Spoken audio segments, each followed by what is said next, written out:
Hello, I'm Jake Boudrot, Civic Journalist at Tello Community Television. This week, on The Record, trees will be planted in communities this fall. Infrastructure and beautification projects receive funding. Meanwhile, Acadian and Francophone groups also receive funding. But first, we speak with a native of Almadam who's running to become a member of Port Hawkesbury Town Council. Today I have with me Donald MacDonald, who is running for Port Hawkesbury Town Council. Welcome to Tello. Thank you, Jake. Good to be here. So I'm sure you're well known in most parts of the town, but there might be some newer residents and people who recently moved to the town, and maybe even some younger voters who might not know you as well as some others. So maybe if you want to talk about yourself a little bit. Sure. Thank you for this opportunity. And firstly, I want to acknowledge all the candidates that are running. It's not easy to put yourself out there and offer what you think is the service for the community. As we've been talking about earlier, I was raised here in Almadam, firstly in Ayrshire and secondly in West Ayrshire. Went to school in Almadam, still have a lot of friends from there. A lot of the teachers that certainly have influenced me. Went to University College of Cape Breton. Back then it was called College of Cape Breton. I have a business administration diploma from the technical side with a major in data processing, which I guess nowadays has evolved into the whole computer lab science program. I have worked locally in retail. I have been involved in the oil and gas industry, worked for a number of companies out of the Ontario market, mostly for Imperial Oil, Exxon. I have run my own business and still do a consultant business for both accounting and marketing support. I've been involved in a number of community initiatives, the Strait Highlands Regional Development Association back in its day. I was 12 years on the board there, 35 years in the Port Hawkesbury Volunteer Fire Department, the last 3 as chief. I am involved with the Catholic Church in Port Hawkesbury on the Building Development Committee, and I'm also on the Business and Housing Development Committee for the town. Married, 2 kids. My daughter is an early childhood educator at the Tamarack Education Centre. My son is in Toronto where he does acting and stunt work. And my wife runs the liquor store in Port Hawkesbury. So what skills have you developed and what experiences have you had during your life that will help prepare you to be a town councillor in Port Hawkesbury? I think one of the best skills it has helped me to develop is listening to the sides. Everybody has an opinion, and you kind of have to listen to it and thrash through it and come out with what the good salient points are. Serving on all these committees has put me in touch with a lot of different people from different walks of life. Also within within the fire service, we get to meet a lot of different people, homeowners and renters, and get to understand what their situation is. Working for a multinational subsidiary has helped me to develop the understanding of how business gets done, especially in the boardroom level where you're trying to set policies and procedures and maybe are not so much boots on the ground. So I think I can take that into town council and maybe help with direction. Why have you decided to specifically run for town council? I've been approached by a number of people in the town, and they are looking for a fresh, objective view of things, a fresh set of eyes that maybe they can give a more objective understanding. To me, it's a common sense approach. I'd like to do this the same way you basically would run your home. You have to understand what the issues are, work with people and say, here's where we can meet in the middle. Not all your answers are going to be great answers for the community or for that particular citizen, but I think if you communicate with them to say, this is what we can do, we can meet you this way or that way, I think that's what they're looking for. As you see it right now, what are the major issues facing the town of Port Hawkesbury? I think one of our major issues actually is it's a combination of, and I would classify it as security, safety, whether it's the Reeve Street Highway the crime that seems to be increasing within our community. We do have some issues, whether it's economic driven, but with the homeless, and I think we need to find an approach that can work for everybody. Again, our solution cannot always be 100% satisfying for everybody, but I think if we step in and create a dialogue, I think between your provincial representatives and your local representatives, I think we can get a working solution. And on the subject of solutions, what are some solutions that you would champion or support for some of these issues, to address some of these issues you've identified? I think we have to get our RCMP more involved in the issues that we're facing within the town. I know they're out there, and maybe again it's a limited budget, limited manpower and resources. I think we start to dialogue with them and say, how do we improve on this? How can we help you? I think we also have to engage our provincial reps to say, what is working elsewhere? There must be, all these communities must be facing similar issues. What has worked, what hasn't worked?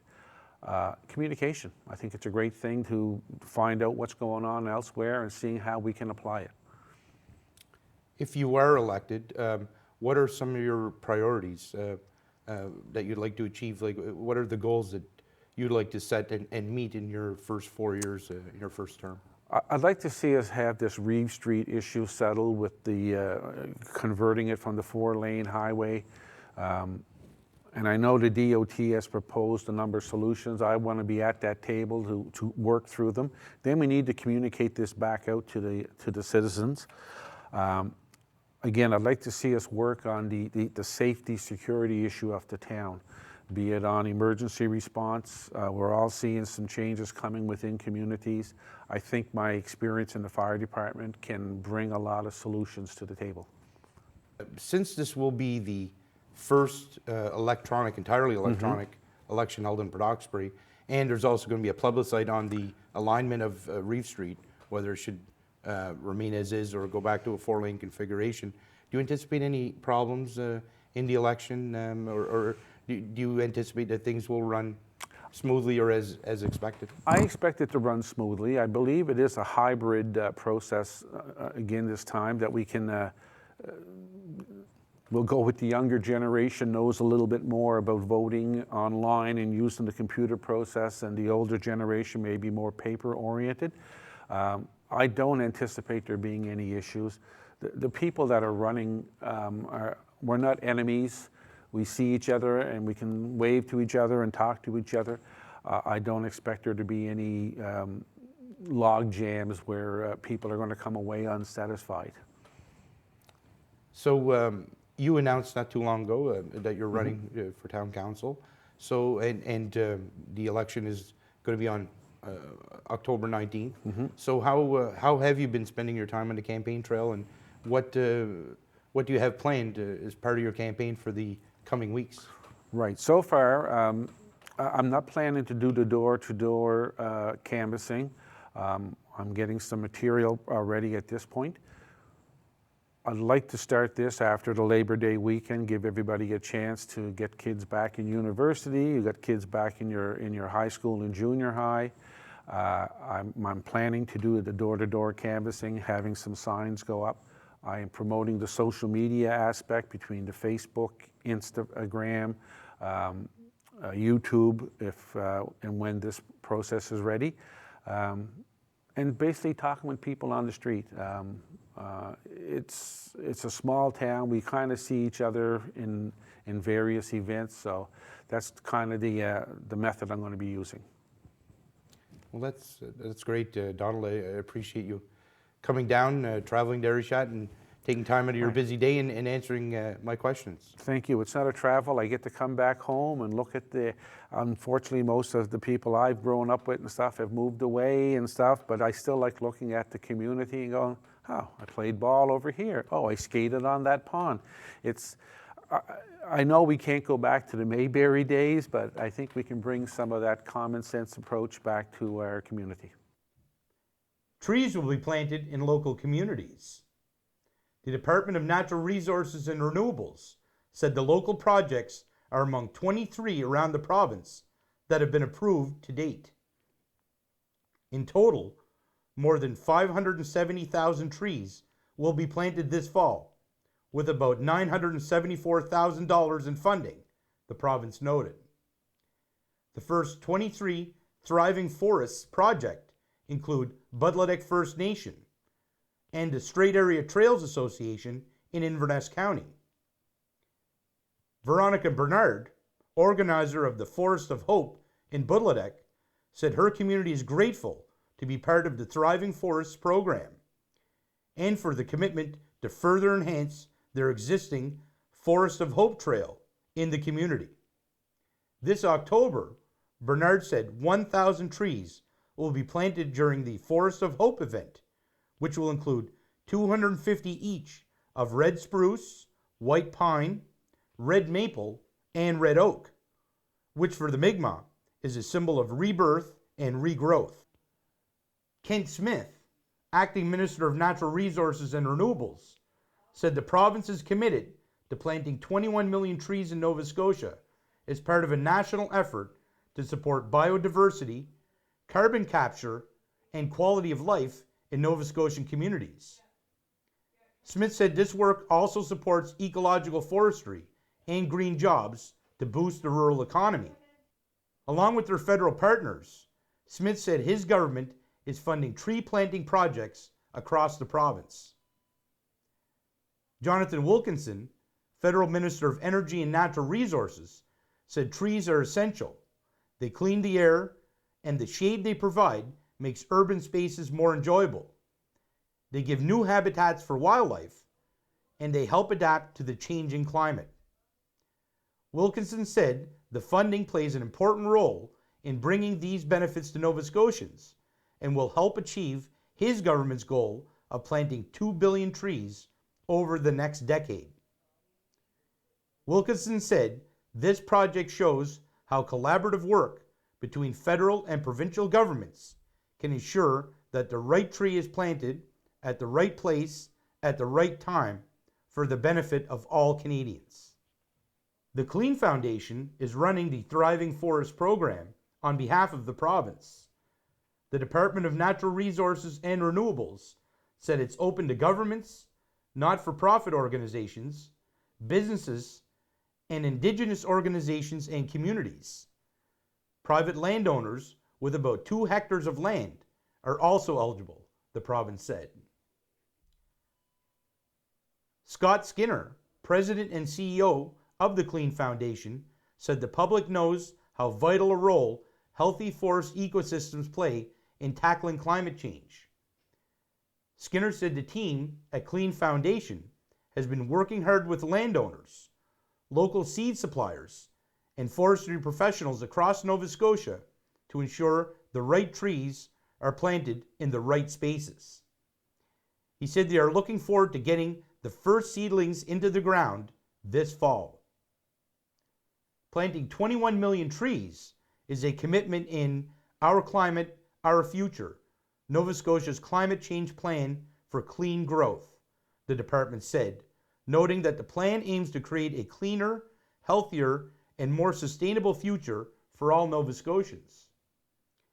It includes initiatives to reduce greenhouse gas emissions, switch to clean energy and transportation, create a clean economy, make homes and buildings energy efficient and able to stand up to the impacts of climate change, and help Nova Scotians adapt to the changing climate. According to the province, Thriving Forests is supporting the federal government's commitment to plant 2 billion trees across the country by 2031. The federal and provincial governments have an agreement to each invest more than $21 million in the program. Several provincial government departments, the Confederacy of Mainland Mi'kmaq, and the Unamaki Institute of Natural Resources work together to develop the provincial program, the province added. Projects led by local communities and municipalities were among those approved for provincial funding recently. The 2024-2025 grant recipients under the Beautification and Streetscaping Program includes the Town of Port Hawkesbury, which will receive $25,000 for waterfront enhancements. And the Village of St. Peters was approved for $16,000 for their bench rejuvenation project. Recipients for the 2024-2025 fiscal year under the Community Works program include the Town of Port Hawkesbury, which was greenlit for $24,339 for summer recreation. Through 5 provincial programs, the recipients will receive funding to enhance local services, create job opportunities, and beautify communities, according to the Department of Municipal Affairs and Housing. John Lohr, Minister of Municipal Affairs and Housing, said the funding will help communities build stronger, more resilient communities.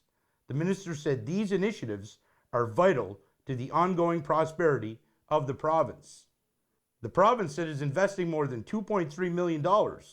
They said 25 projects will receive a total of $539,014 through the Beautification and Streetscaping Program, which helps communities create inviting spaces and attract more visitors. Under this program, the province funds up to 50% of the costs of eligible projects, up to a maximum of $25,000.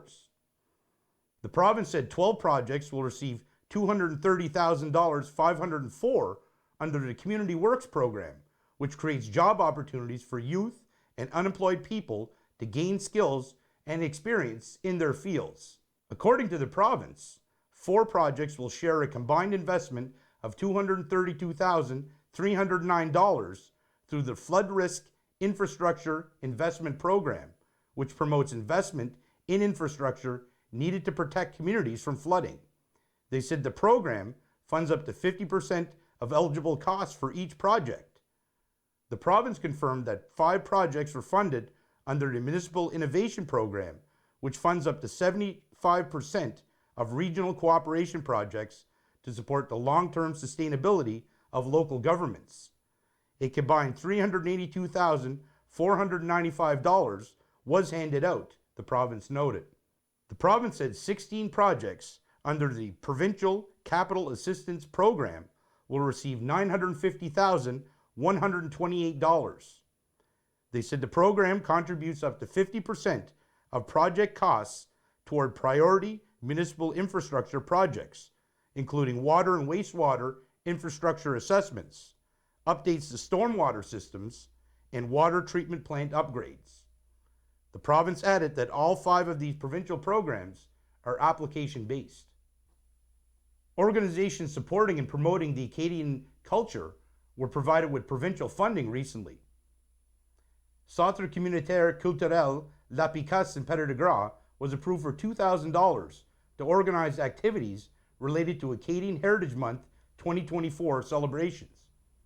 Colton LeBlanc, Minister of Acadian Affairs and Francophonie, said the announcement was made on National Acadian Day, which honors the rich history, distinct identity, and vibrant traditions of the Acadian people, which date back 4 centuries. LeBlanc said the funding demonstrates his government's commitment to preserving and promoting Acadian heritage to ensure all Nova Scotians can celebrate the province's Acadian legacy and resilient spirit.